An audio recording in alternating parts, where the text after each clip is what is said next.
The views and opinions expressed in this podcast represent the official stance of Partners for Affordable and Reliable Energy or PARE and are intended to provide educational and informational insights on energy-related topics. While we strive for accuracy, transparency, and fairness, viewers are encouraged to further research and engage in discussions to enhance their understanding. Viewer discretion is advised. Theoretical. Huwag nating sabihin, ngayon lang yan. No? Because we have regular brownouts in summer months. Every time po na summer, sinasabi manipis ang supply ng kuryente. And even on a regular month, nagkakaroon tayo ng brownout. Let me share with you what voters have been telling PARE. One tricycle driver sa Camarines Norte told us, "Sir,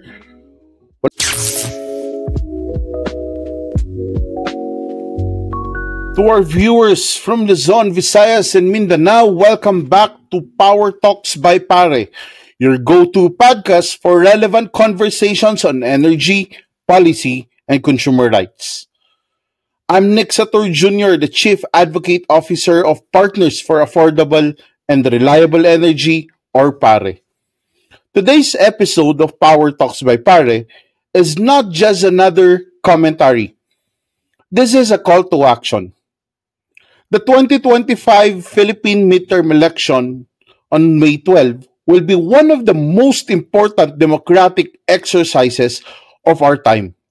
And yet, despite its importance, we still have unanswered questions and doubts on election preparedness. We must talk about the voting technology provider. Selected for these elections is the Miro Systems, and the very possibility of brownouts on election day.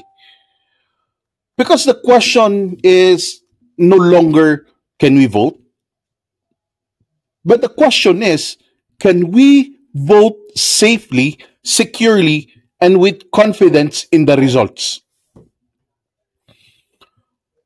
Let's begin with the voting system itself. The Commission on Elections has selected Miro Systems, a South Korean company, to provide the automated election technology for 2025. But Miro is not new to controversy. It has been linked to problematic elections in Iraq and the Democratic Republic of Congo.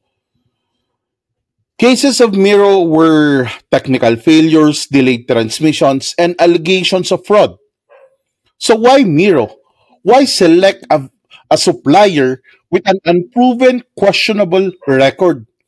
Now, if we would remember in Iraq 2018 parliamentary elections, Miro's machine allegedly produced inconsistent results. Some units reportedly failed during the election day. So what happened? Political chaos, disputed the results, and the erosion of public trust. While in the Democratic Republic of Congo, similar issues surfaced. Nagkaroon sila ng technical glitches, delays in counting, and questions in transparency. So until now, it created doubt among the democratic process in Congo. So why is the Philippines choosing a system that already had a poor history of efficiency? We need to be very meticulous as we are talking about the company that will decide the future of our democracy and the Philippines vote by vote. But then, COMELEC insists that the machines passed the necessary testings. But if we could remember, these tests are done in a controlled environment, which are totally different from real-time implementation across the Philippines. And kung titignan natin, ang Luzon, Visayas, and Mindanao, hindi yan magkakarugtong. So it's quite challenging for Miro. No? Not to mention that we have a lot of voting precincts that are off-grid. These off-grid areas or yung mga areas na hindi nakakonect sa ating transmission line or NGCP. Now, the Department of Energy have given their commitment to no brownout on election day. Regulators have assured us of stable and reliable power on May 12. As a contingency plan, the Department of Energy released Advisory Number 2025-04-002-SEC. Now, this is an advisory requiring all electric cooperatives and private utility distributors to ensure that electricity is reliable before, during, and after the midterm elections. And isa pa, they need to have a contingency generator set in place in voting precincts. Well, this is a good step. But let's be clear, contingency is not accountability. We need more than diesel-powered generators. We need firm commitments from our energy players. And more importantly, we need penalties for failure. Because if we experience power loss, technical glitches, or delayed transmission on May 12, the credibility of the entire election could collapse. Imagine this. If you're a voter in a remote barangay, no, let's say a barangay sa Visayas or Mindanao, bumoto ka, and then biglang nag-brown out. Pag submit mo ng ballot mo, nag-brown out, anong mangyayari sa boto mo? No. Habang nagbibilangan and then suddenly magtatransmit na ng data, nag-brown out. Anong mangyayari sa data transmission? Now, true enough, meron tayong mga gensets. Pero if it takes 10 minutes or 20 minutes para paganahin yung genset, ano ang mangyayari habang brown out? Kahit sabihin natin 10 minutes lang yan, that's already too long and a lot of things could happen. Kung sakali ba na nagkaroon ng power surge, will it not affect the Miro system? Wala bang epekto ito dito sa ating mga machines? Let's be reminded that the integrity of elections doesn't end with casting a ballot.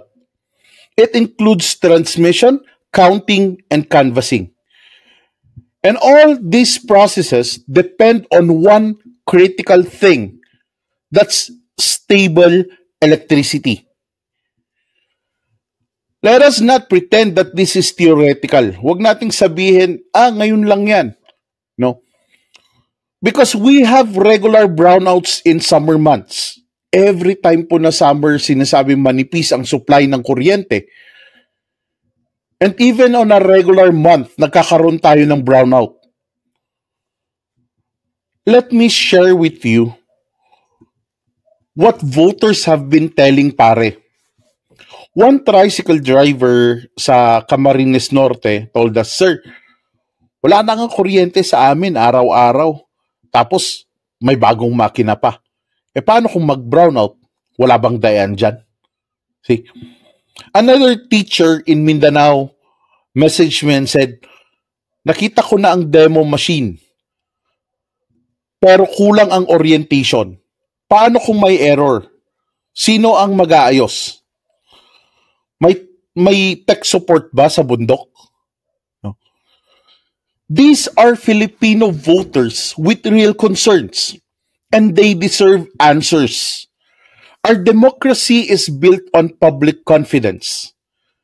The moment the public feel they are left out or they are confused, the whole system is at risk of being delegitimized.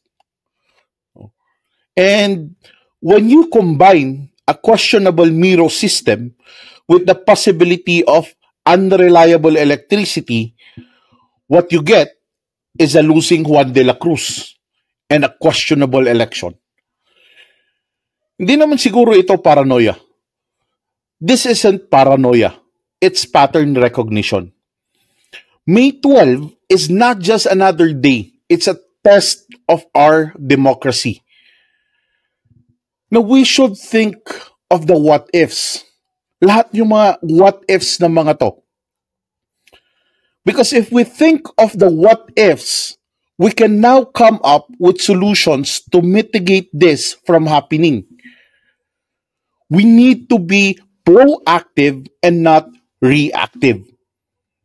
At pare, we call this the no brownout mandate on election day. Here's what our consumers demand. Number one, no unplanned shutdowns from power generators. No? Dapat walang masisira na planta. Okay. Number two, no technical grid failure from NGCP.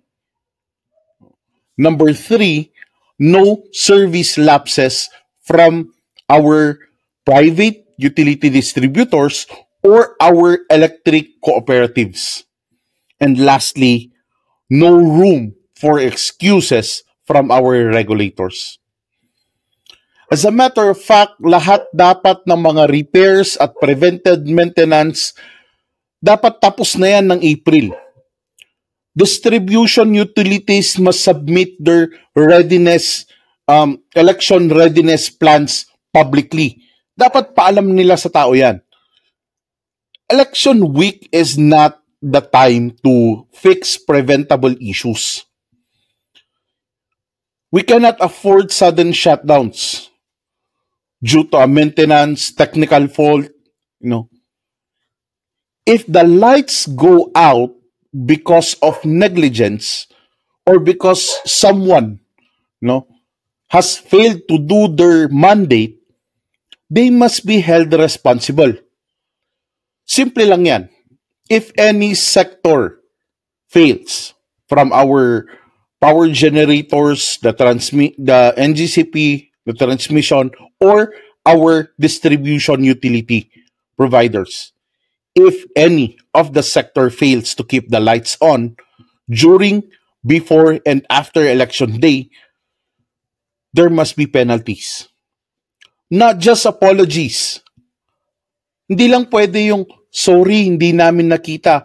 We apologize. We have not foreseen this. Nagkaroon ng error, nagkaroon ng transmission problem, nag-shutdown kami because of a certain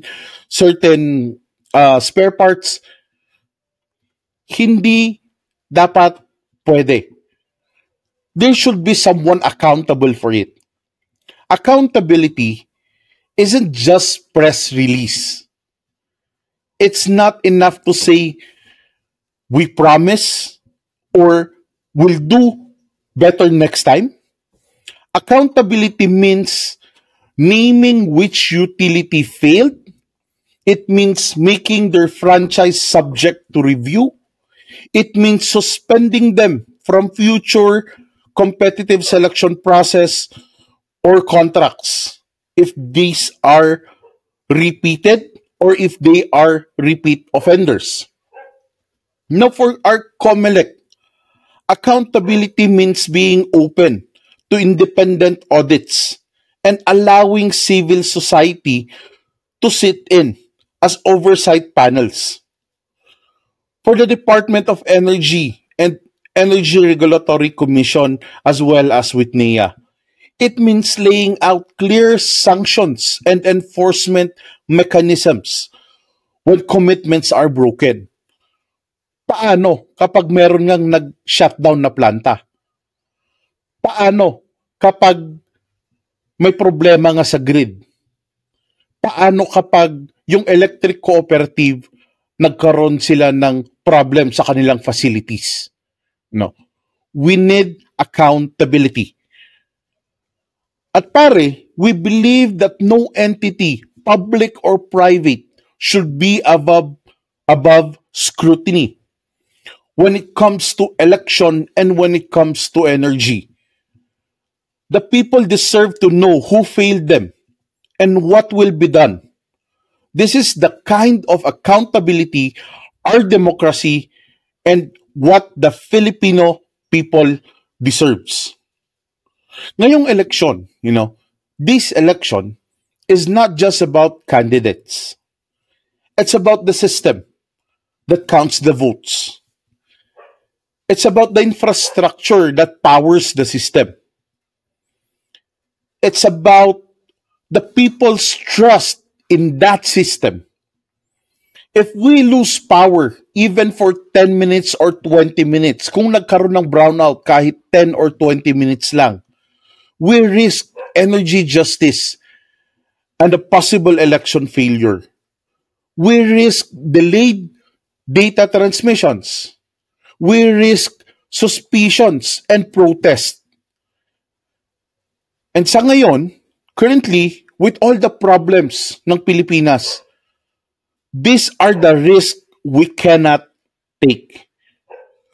So sa ating mga pare in Luzon, Visayas, and Mindanao, out to all our fellow partners for affordable and reliable energy, and to all Filipinos, remember that the integrity of the 2025 elections is on the line. Let us all demand for reliable electricity, transparent voting system, and lastly, full accountability. No. Votes cannot be counted in the dark. Let us protect our vote, protect our voice, and aim for a peaceful, fair, and truthful national and local elections. Huwag natin pabayaan, no? Let's not let darkness, literal or political, decide our future. Again, this is Nick Sator Jr. of PARE, and I'm praying for a peaceful and fair elections. Sa lahat ng ating viewers mula Luzon, Visayas, and Mindanao, maraming salamat po sa inyong mga messages, sa inyong mga comments. You have been asking me for my insights. Are we ready this May 12? No. We welcome the initiatives of the Department of Energy and the Election Task Force, but we also need accountability. We hope that we will not be having any brownout. Sana walang brownout para masaya lahat.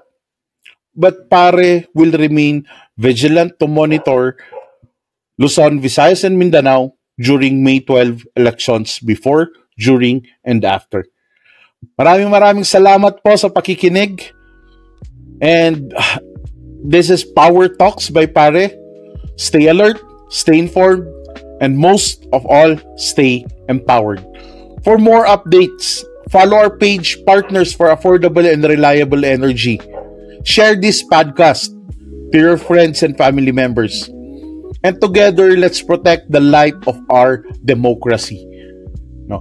Huwag po kayong magsasawa na mag-message sa ating page. Lahat po ng mga messages nyo, binabasa po natin, sinasagot po natin. And thank you to our consumers who called my attention and asked me whether we are really prepared for May 12 elections. Till next podcast, I'll see you. Thank you.